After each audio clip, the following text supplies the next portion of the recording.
Hello, mambo vipi? Karibu tena katika chaneli yangu ni Space Decorations. Leo nataka tuelekezane ni namna gani au ni njia gani rahisi ya kupika hii mboga ya maboga au majani ya maboga. Sijajua kwa watu wengine waga wanazihitaje, lakini sisi tunaita majani ya maboga au mboga ya maboga. Okay? Sasa hii mboga yangu kuna aina kadha wa kadha ya kuipika. Kuna aina mbalimbali ya kuzipika hizi mboga. Kila mtu ana namna yake. Kwa leo mimi nitaonyesha namna rahisi sana ya kupika bila complicate. Yaani kuwa na viungo vyako tu vya aina 4. Nyanya, kitunguu, mafuta na karanga na mboga yako ikapendeza sana. Okay? Sasa hatua ya kwanza, ukishapata mboga yako hakikisha umeiosha. Hakikisha mboga yako ni safi na inapendeza. Alafu utaichambua vizuri kama mimi nilivyofanya hapo, kwa sababu hii mboga ni lazima ichambuliwe. Isipochambuliwa maidia huwezi kula.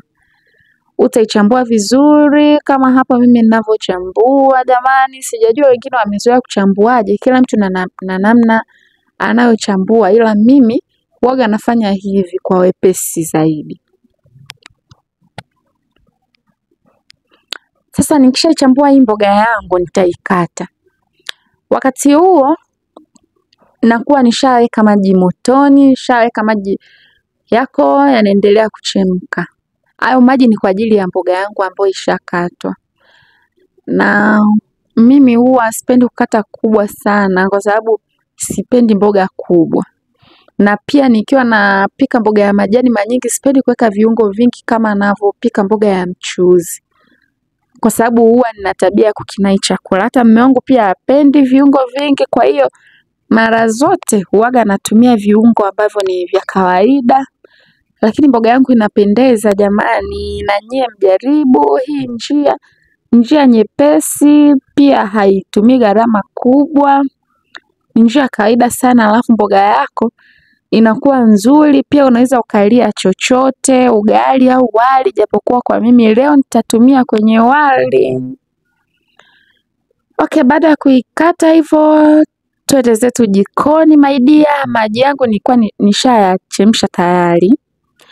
Nitaweka chumvi kwenye maji ili nisipate shida tena kuhangaika kuweka chumvi kwenye mboga. Maji yangu yashachemka jamani, nikiweka hiyo mboga yangu hapo itakuwa sio shida tena. Itakuwa ni kama dakika 2 au 3 mboga yangu itakuwa imeshachemka vizuri. Baada ya hapo nitaweka viungo nilivyoviandaa. Ni viungo vichache sana, lakini ni viungo vyangu ambavyo navipenda sana kwenye mboga za majani.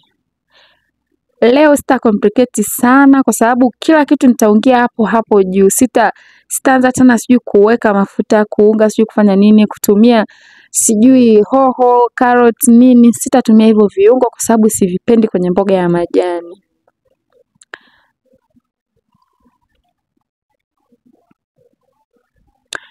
Wakati huo nyanya yangu imeshachemka kama hivyo. Nitaikoroga ili niweke mafuta. Mafuta yana kazi ya kulainisha. Kazi ya mafuta siku zote ni kulainisha. Hata kama ni mboga ya majani, hata kama ni nyanya, lazima itaiva vizuri na itachanganyika vizuri. Baada ya hapo nitachukua karanga. Karanga yangu hiyo mimi nimeiblend, ni karanga mbichi lakini kavu. Nimeiblend, umepatikana unga wake, nitaweka juu. Sitakoroga mapema kwa sababu nikoroga mapema karanga itashika chini, mboga yangu itaungua. Kwa hiyo nitasubiri mpaka ichemke vizuri iive. Then nitamalizia kwa kukoroga jamani. Mboga yangu itakuwa tayari.